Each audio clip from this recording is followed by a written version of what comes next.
All right, now we're going to talk about each area, and that's going to be the strengths, weaknesses, opportunities, and threats. And I'm just going to kind of guide you through each for your own SWOT analysis. So, what is a strength? It's anything that you do better than most or all of your competition.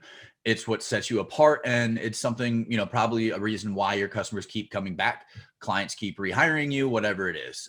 They can be tangible or intangible, and it can be a secret or well known. So, you could probably go through most businesses out there, the big companies, Amazon, Walmart, whoever it is, and you could probably list what they're strong at. So again, that's not a secret, but there might be some things that they do internally that you don't know about. So just think about that when you're going through the strengths, the areas that you want to cover. So again, what do you do better than anybody else? Are these strengths internal or external? So internal strength could be your training program, and external strength could be a superior product that you sell. You're going to want to walk through your products and services. Think about feedback from customers, clients. What do they say about your business? What would vendors think about your business? What do your employees think? Hopefully, they're in the room with you, doing this with you, doing this SWOT with you. And then again, other external things. So, what would the media say about you? What would your parents say about your business, et cetera? You want to talk about whether or not it's easy to maintain and if it's easily copied. So if it's a pain to maintain, then it could be a strength, but that could easily become a weakness. If it's easily copied, then again, that might no longer be one of a differentiator. It's just kind of a qualifier in your industry. Think about what would happen if you lost that strength. And you also obviously want to talk about why it is a strength. And another important factor with the strengths, you want to make sure that you have documentation on what it is. If it's a process, if it's your training, whatever it is, you want to have that documented. You want to know how to repeat whatever it is to keep it strong or maintain it. And that's about it when it comes to strength. So that one's pretty easy. A lot of people find that one of the easier categories because it's, hey, we're patting ourselves on the back here.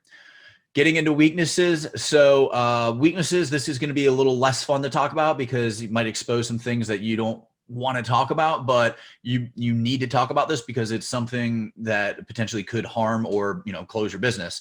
So it's going to be personal. Especially if you're a solopreneur, it's going to be very personal, but for a lot of small business owners, you are your business. So somebody saying something's weak in your business, it might seem like it's a personal attack on you. Don't take it as a personal attack. This is all for improvement. One thing with a weakness is just because it's a weakness doesn't mean you need to address them. You just need to be aware of them. So just think about that as you're going through. So things that you want to cover, you want to know why it's a weakness. Is this a personal thing for you or is it for your entire business? So for instance, you could be bad at communication, but that's not necessarily something that your business is good at because you have good communicators in your business to bridge the gap where you fall short. You want to know how these weaknesses affect other areas of your business. You want to talk about anything that you've already done to address that weakness. Again, just like strengths, is this internal or external? And you want to know how much of this is in your control. So just because it's a weakness doesn't mean that it's something that you could actually do anything about. Again, you just need to know how to address them if it happens to pop up. Think about, again, from the perspective of customers, vendors, anybody who has contact with your business in some way, shape, or form. And then another way to kind of look at it is like, if you had a magic wand, what would you fix? What's that one thing, that 10 things, whatever it is in your business that you could fix if you had happened to, have that magic wand? We're going to get into opportunities now. Opportunities. So these could be small, quick wins. These could be big opportunities, such as moving to a new market. So you're going to want to just, again, this is a brainstorming session, no wrong answers. So just think of everything that you could possibly do to improve your business. So again, money's no object, time's no object, resources are no object. Just what are some opportunities for your business? You want to start thinking, though, when you do this, like what's nice to have versus a need to have. So We're going to talk a little bit more about that when we get into ROI and talking about like business cases and all that. But certain things are great that are nice to have, but other opportunities are like, we're going to have to do this in 6 months. Otherwise, that it's going to be a problem. And that actually, was an area where it could be an opportunity and a threat at the same time.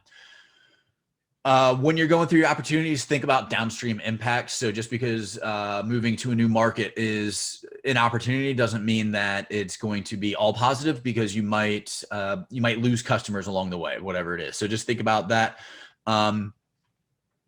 Think about physical changes. So you want to, the building, your products, whatever it is, you want to think about intangibles as well. So that's training, benefits for your employees, anything like that.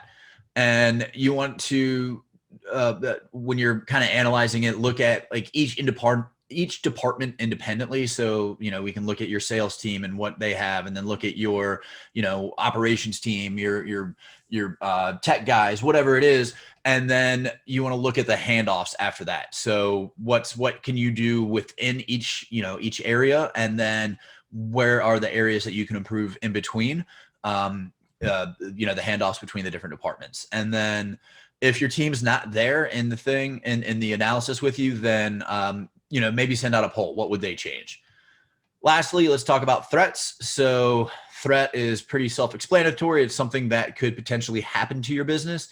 And I use the word potentially in there because it's not necessarily going to happen. It's something that might happen. So you want to think about the things that are going to harm how you do business, possibly losing customers, closing your doors, whatever it is. It could be as crazy as a UFO crashing into a warehouse, or something as obvious or normal as a key employee quitting. So you want to think about that and then know which ones are going to be more realistic and the things that you should actually plan for. And part of this course, we've got 4 sessions on disaster planning. So that's something that will come up again, is your threats and how you could plan for them. Areas that you want to cover again are going to be internal and external. Look at things externally, like supply chain. So if something happened to your product that you source from overseas or whatever, how's that going to affect you? Look at internal stuff, staffing, cash flow. Again, disasters, we've talked about that. You want to look at your competition. What are they doing that could threaten your business? You want to look at business trends and fads. Is what you like, whatever you're selling right now, is that something that potentially will go out of style down the road? And we're going to talk about trends and fads and environmental scanning a little bit later. And then also just look at your own capabilities. So like personally, things that you do to the business or in the business that could potentially become a threat if you're not there. And then look at the business as a whole as well. So that's it for the strengths, weaknesses, opportunities, and threats. And we've got one more section, and we're going to talk about creating plans to address all of those.